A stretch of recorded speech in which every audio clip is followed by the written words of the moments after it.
Alors, nous allons avoir la deuxième partie de ce colloque de restitution qui se fera en 3 présentations.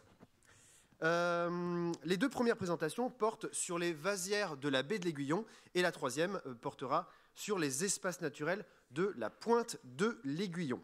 La première présentation porte sur des travaux expérimentaux de la restauration des vasières par le retrait, alors ça j'adore, ça c'est mon petit moment préféré, sur le retrait des gisements d'huîtres sauvages appelés localement des crassats.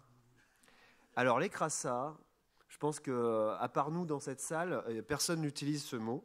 J'ai découvert l'existence de ces résidus. Donc cette étude a été menée par la baie et conduite par la LPO en partenariat avec les représentants conchilicoles, ou je ne sais plus comment on dit, pendant 3 saisons. On va commencer par une vidéo qui va lancer ce sujet, qui s'appelle « Les crassats, mais qu'est-ce que c'est que ça ?» Attention, je tiens à vous prévenir que cette vidéo contient des images et des propos qui peuvent choquer les plus jeunes. Accrochez-vous, ça envoie, on peut lancer la vidéo. Top à la vachette. Les crassats, mais qu'est-ce que c'est que ça? Des monstres marins issus des rejets de glyphosate? Non. Les tas de mégots laissés sur la plage? Oh, c'est cracra ça, mais pas crassa. Un surnom donné aux pratiquants du ventriglisse de vasière? Mais non, non, non, non. Les crassats ou bedas sont les gisements sauvages d'huîtres japonaises qui profitent des tables ostréicoles et pieux de bouchons abandonnés. Ah oui, avant ça, revenons un peu en arrière. Dans les années 1850, on plante des pieux de bouchons pour capter les moules et les tables pour les huîtres. Pour plus de rendement, dans les années 1860, les ostréiculteurs importent des huîtres portugaises qui vont remplacer l'huître plate, frappée par une maladie dans les années 1920. Dans les années 60, la prolifération d'un parasite et un problème d'envasement forcent l'abandon des concessions mytilicoles et ostréicoles les plus en aval de la baie. Malheureusement, à leur tour, les huîtres portugaises vont subir un événement tragique forçant les ostréiculteurs à importer l'huître du Japon dans les années 70. Les anciennes concessions abandonnées sont une aubaine pour les nouvelles arrivantes. Les huîtres sont sans pitié, une bataille pour la lumière qui les pousse à s'agglutiner les unes sur les autres. Bon, ce n'est peut-être pas aussi épique que ça. Pour vérifier à qui profitent les crassats, un inventaire est réalisé. Balanes, crabes asiatiques, amphipodes, vers polychètes, la biodiversité est riche. Mais attendez, mais oui, on a clairement une biodiversité de récifs et de vasières. Alors qu'on devrait trouver ici seulement une biodiversité de vasières. Et autre problème, il s'agit essentiellement d'espèces exotiques introduites. Alors, une expérience est menée par la réserve naturelle pour voir si le retrait des crassats laisserait la vasière reprendre ses droits. L'objectif, restaurer plusieurs dizaines d'hectares de vasières. Mais qu'est-ce que... On avait prévu une pelleteuse, mais pourquoi pas? Merci l'Europe. À marée basse, les crassats sont déstructurés. Les pieux et tables sont retirés. Autrement dit, basta les crassats, baby. Les coquilles sont récupérées et ensuite broyées. Une petite partie est recyclée pour faire du compost et du matériau de remblai. Le reste retourne à la mer emporté par le courant de la Sèvre. Un suivi de la biodiversité benthique est mis en place afin de vérifier que la faune de type récif va bien laisser place à une biodiversité de type vasière. Il faudra plusieurs années pour avoir le résultat de l'expérience. Et il réservera peut-être des surprises. Non, pas celle-là, non. Apparemment, ce décrassage fait déjà plaisir à certains.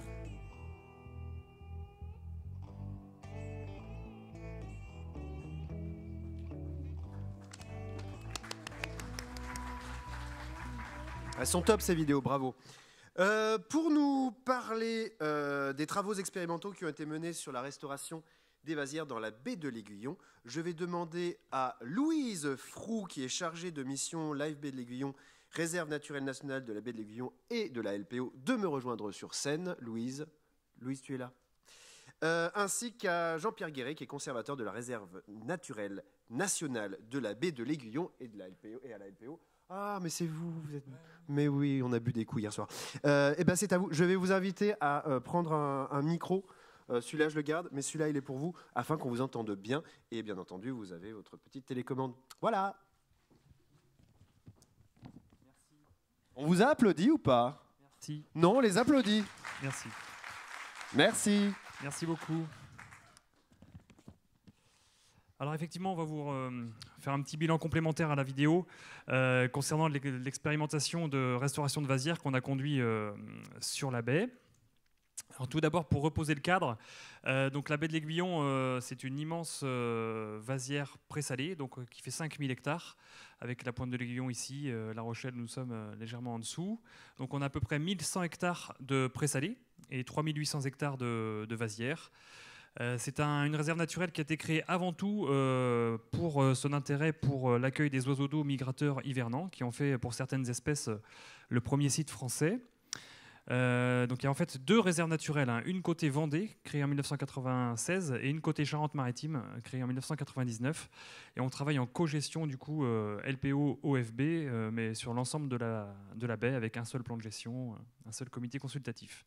Et c'est une réserve sur laquelle on a également des activités humaines, notamment la mytiliculture, on en a parlé tout à l'heure, et la fauche de présalé. Alors, le contexte, c'est que ces gisements d'huîtres, en fait, ont plusieurs impacts sur la baie de l'Aiguillon, notamment une perte d'habitat, où on a effectivement 400 hectares à peu près de vasières qui sont colonisés par les huîtres. On a un rôle de piège à sédiments, c'est-à-dire que ces gisements sauvages créent une zone qui favorise la sédimentation. On a une modification locale de la courantologie. Et on a une concurrence en fait, de ces coquillages-là avec nos bivalves de chez nous. D'où l'idée de prévoir une action au plan de gestion qui se termine, le plan de gestion 2013-2022, qui visait à expérimenter la restauration de vasières. Alors on a effectivement 400 hectares sur les 3800 qu'on a de vasières qui sont colonisées à ce jour par les huîtres. Cette colonisation, elle augmente tous les ans, hein. Les huîtres poussent les unes sur les autres, donc les surfaces colonisées augmentent tous les ans. L'objectif du LIFE était de restaurer une centaine d'hectares, donc de manière expérimentale, en enlevant les anciennes structures de culture marine, parce que l'idée c'est d'éviter il ne faut pas laisser de support dur pour éviter qu'il y ait de nouveaux captages, de nouvelles colonisations. Donc on avait 3 sites d'intervention, un sur la pointe de l'Aiguillon, un petit site sur le canal de Luçon, et puis un secteur sur Charon également.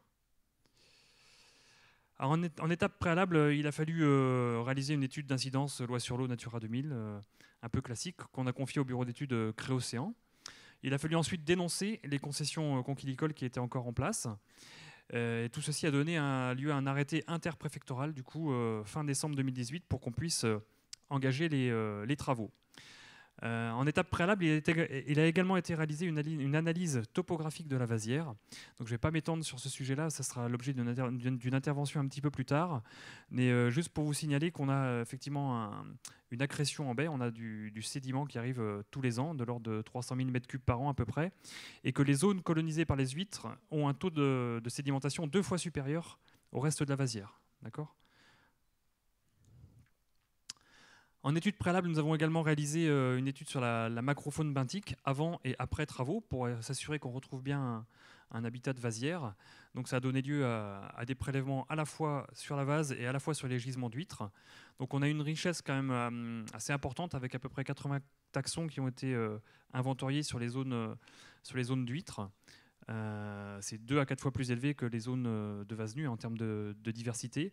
Et on a à peu près 15% d'espèces qui sont des espèces exotiques. Alors, comment retirer ces gisements d'huîtres ? Dans la bibliographie qu'on a réalisée avant de s'engager, on a trouvé différentes techniques. Il y avait du broyage en surface qui se faisait à l'aide d'une dameuse principalement. On a également eu des destructions par dragage qui étaient ensuite montés sur des navires et puis relargués en haute mer. On a eu aussi de la déstructuration sur place et le fait que ces amas d'huîtres soient enfoncés dans la vase, etc. Mais dans la majeure partie de ces retours d'expérience, les huîtres ont recolonisé les sites. Donc on a, nous, choisi de broyer sur place en fait, les coquilles le plus finement possible pour ne pas laisser de support fixe et dur.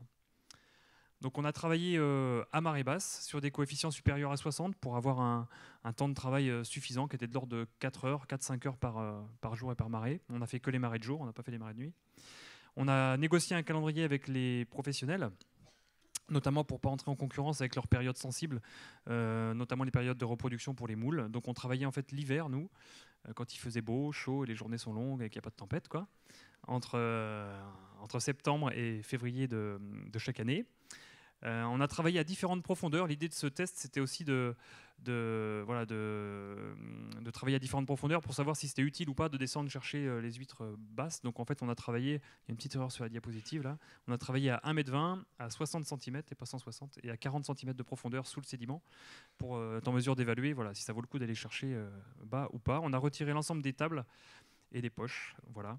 Et suite à une consultation ouverte, donc c'est l'entreprise Trésance TP, qui ne pouvait pas être là aujourd'hui parce que du coup il est positif au Covid, qui avait été retenu et qui a collaboré avec l'entreprise SAS CTAT, André Tempero, qui nous parlera tout à l'heure des machines qu'il a développées. Alors ça, c'est la première machine qui a été réalisée. Donc c'est une barge flottante en fait, avec une tourelle de pelleteuse, un godet qui ressemble à un godet de marais. Donc les gisements d'huîtres étaient pris au godet et puis passés dans un broyeur thermique qui est alimenté par un moteur thermique pour broyer les coquilles. Monsieur Tempero a créé une autre machine, du coup une seconde machine qui nous a servi pour les 2 autres hivers de chantier, qui n'a rien à voir avec la première, mais qui elle est équipée d'un broyeur frontal en fait, qui descend dans la vase, et la machine du coup est propulsée par des vis sans fin qui lui permet d'avancer sur le gisement et de broyer au fur et à mesure de l'avancement. Alors en termes de résultats, le premier hiver sur lequel on a travaillé 84 marées, on a restauré à peu près 26 hectares de vasières et on faisait en moyenne 80 mètres par marée. Donc c'était pas énorme. On a retiré 11 tonnes de ferraille. Le deuxième chantier, donc dans le deuxième hiver, on a travaillé 41 marées, ce qui nous a permis de restaurer à peu près 80 hectares supplémentaires. Et là, on a plus que doublé en fait, l'efficacité avec cette deuxième machine. Donc le rendement était bien meilleur. On a été aidé sur ce deuxième chantier là, par l'agence de l'eau Loire-Bretagne. Et le dernier chantier qui s'est terminé en novembre l'année dernière, on a fait 33 marées, donc toujours avec cette deuxième machine. Et on a du coup eu des financements complémentaires dans le cadre du plan de relance. Donc au final, on a travaillé 158 marées sur ce programme-là.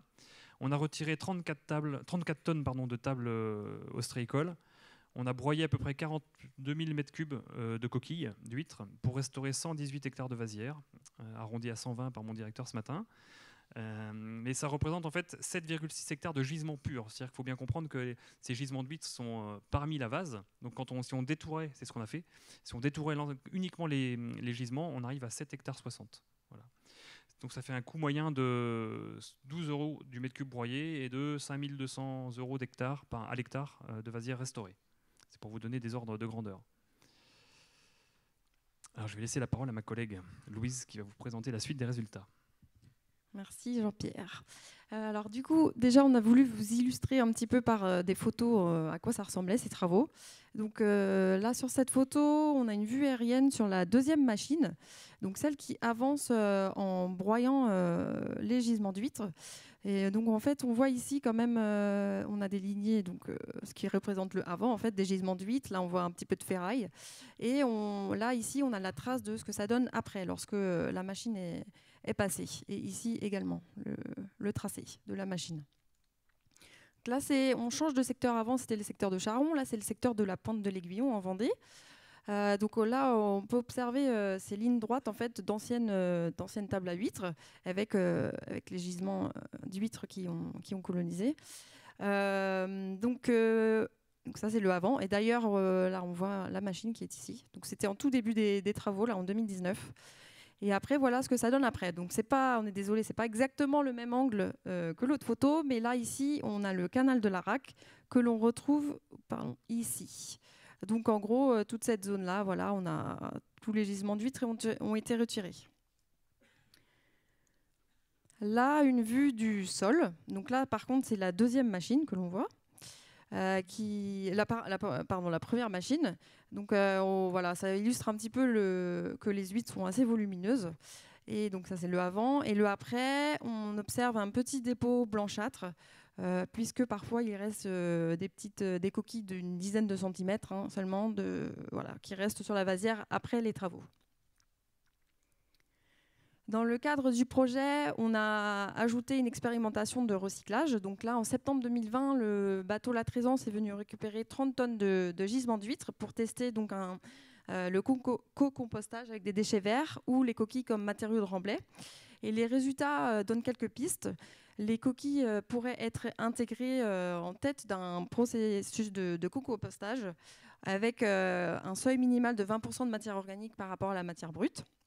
Ces débris pourraient également être utilisés comme matériaux de remblai ou comme sable de décapage coquillé. Après, le facteur limitant, comme vous pouvez vous en douter, c'est que quand on prélève ces huîtres, elles sont pleines de vase, donc elles ne sont pas propres. Il faut les laver, et donc ça peut rendre ce processus de recyclage assez coûteux.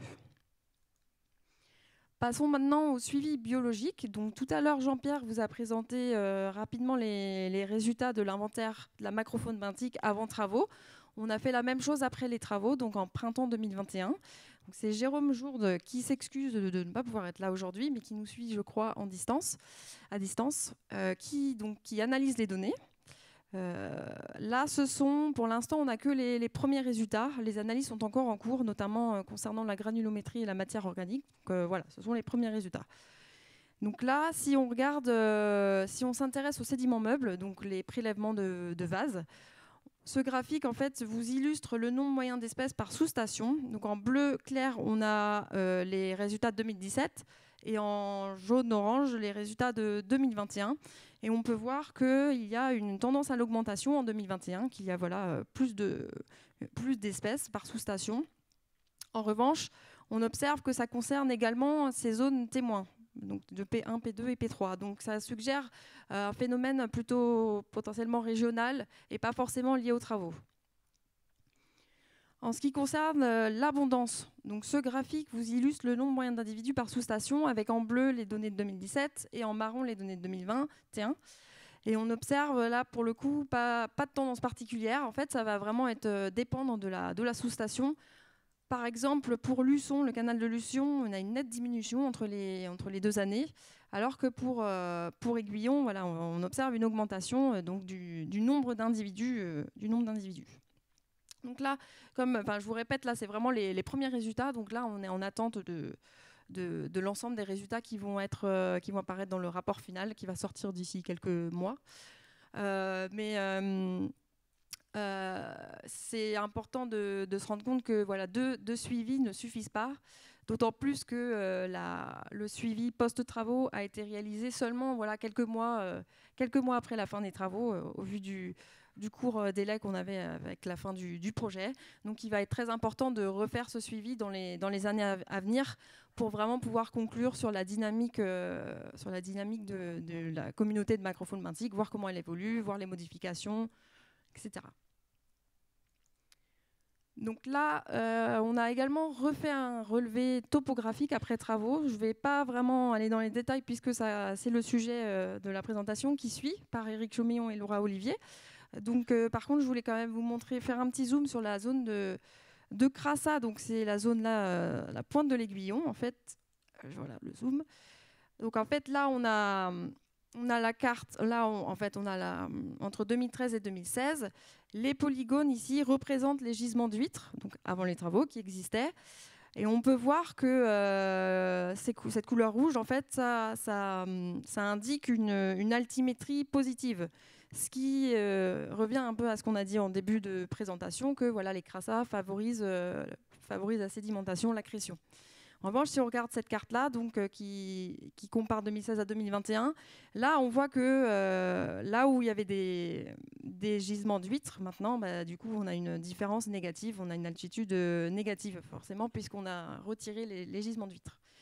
Donc, ça va être pareil, ça va être très intéressant de refaire ce relevé dans 3 à 5 ans pour voir l'évolution de la vasière et de la sédimentologie. On réalise également un suivi de la recolonisation. Donc là, ça se fait tout en fin d'été, en fait, depuis 2020, pour vérifier une éventuelle recolonisation sur les coquilles d'huîtres restantes sur la vasière. Depuis 2021, on a mis en place un protocole spécifique qui consiste à parcourir 4 transects de 300 mètres avec des arrêts tous les 10 mètres. Et on couvre les deux zones de travaux principaux, donc la pointe d'Aiguillon et Charron.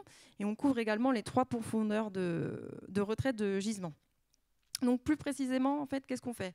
Tous les 10 mètres, on a un cadre de 1 mètre sur 1 mètre. Et dans ce cadre, on va noter le pourcentage de recouvrement de coquilles d'huîtres par rapport à la vase. Et on va également en ramener, s'il y en a, ramener des coquilles d'huîtres au laboratoire pour ensuite voir s'il y a de la larve d'huître qui s'est fixée sur ces coquilles d'huîtres ou non. Donc, je vais vous présenter les résultats de 2021. Donc là, ça concerne premièrement le recouvrement en coquilles. On voit... Donc là, en abscisse, on a le pourcentage de recouvrement de coquilles par rapport à la vase et en ordonnée, le nombre de points échantillonnés. Pour l'aiguillon, donc en rouge, on observe que pour la plupart des points de suivi, on a moins de 25% de débris de coquilles, ce qui est plutôt un résultat plutôt satisfaisant. Il y a eu entre 20 et 24 mois d'écoulés entre les travaux, entre la fin des travaux et le suivi, ce qui a permis au terrain de se lisser. On a vu quand on a été sur le terrain avec Pamela et Jean-Pierre cet été que effectivement le terrain, ça a changé quoi. Parce qu'après les travaux, évidemment avec la pelleteuse qui est passée, on avait des trous, des zones plus basses. Maintenant, le terrain se lisse au fur et à mesure sur du temps. Ce qui aussi veut dire que les coquilles d'huîtres restantes peuvent être recouvertes par la vase. En ce qui concerne Charron, là, c'est le résultat un peu plus homogène, avec quand même une tendance à avoir plus de coquilles. Et ça peut s'expliquer par le fait qu'il y a eu seulement 6 mois d'écoulés entre la fin des travaux et le suivi. Donc on verra par la suite ce que ça donne. En ce qui concerne la présence de larves d'huîtres sur les coquilles d'huîtres restantes, donc là, en fait, pour l'aiguillon, là, on a le pourcentage de points de suivi. On voit que 70% des points, on n'a pas retrouvé de larves d'huîtres sur les coquilles qu'on a ramenées, ce qui est, voilà, c'est plutôt satisfaisant. Charron, on a retrouvé des larves d'huîtres pour tous les points de suivi, mais il est important de noter que c'était seulement des larves de l'année, donc, ce qui ne veut pas dire qu'elles vont survivre dans le temps. Et aussi, elles vont sûrement être recouvertes par de la vase dans les temps à venir, parce que pareil, je vous rappelle, ça faisait que 6 mois entre la fin des travaux et le suivi. Donc là, c'est pareil, il va falloir, ça va être intéressant de repasser dans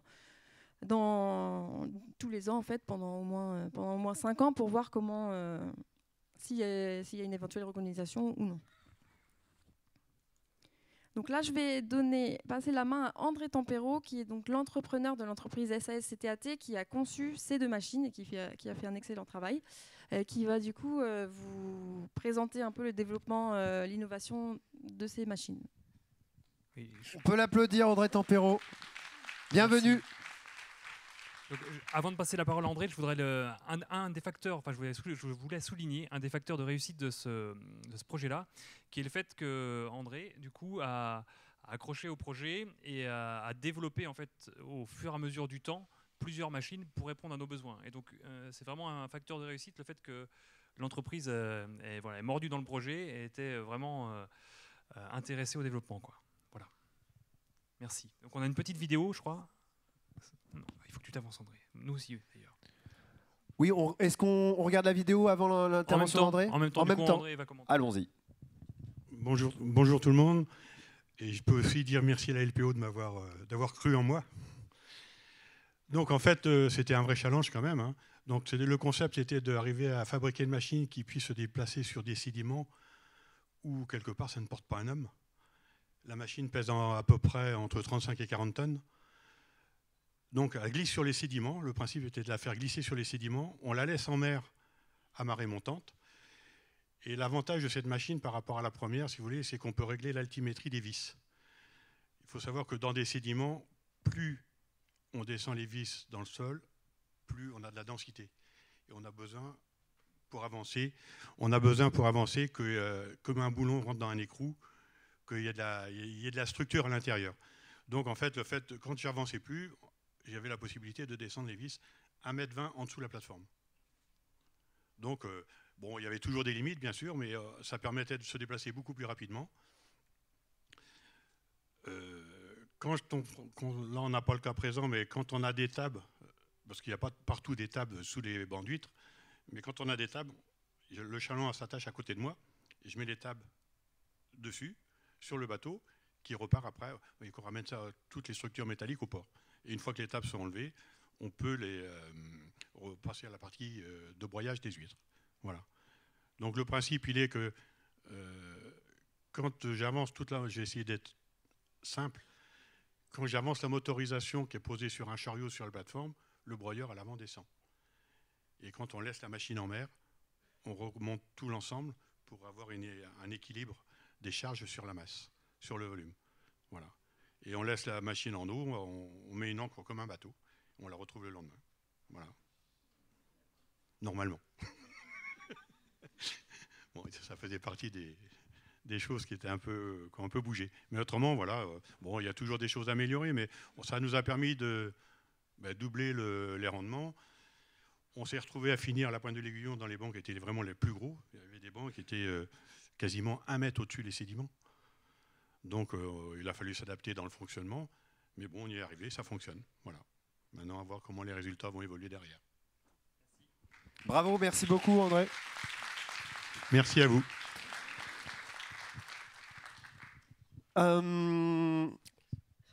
Vous avez sûrement des questions. Avez-vous des questions à poser à André, à Jean-Pierre, à Louise? Moi j'ai une question. Ah oui, si, pardon, j'ai pas vu. Je regardais pas. Monsieur, tu vas te galérer en passant par là.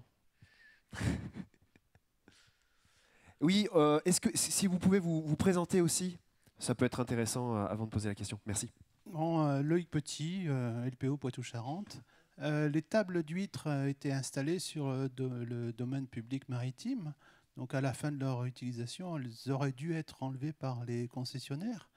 Donc là, vous avez récupéré un travail qui aurait dû être fait précédemment. Voilà. Oui, effectivement, on partage grosso modo cette analyse. En fait, depuis 1992, je crois, il y a une obligation pour les bénéficiaires d'autorisation d'occupation temporaire du domaine public de retirer leur matériel quand ils s'en vont. Là, on est sur des gisements ou des installations qui sont largement antérieures en fait, à 1992.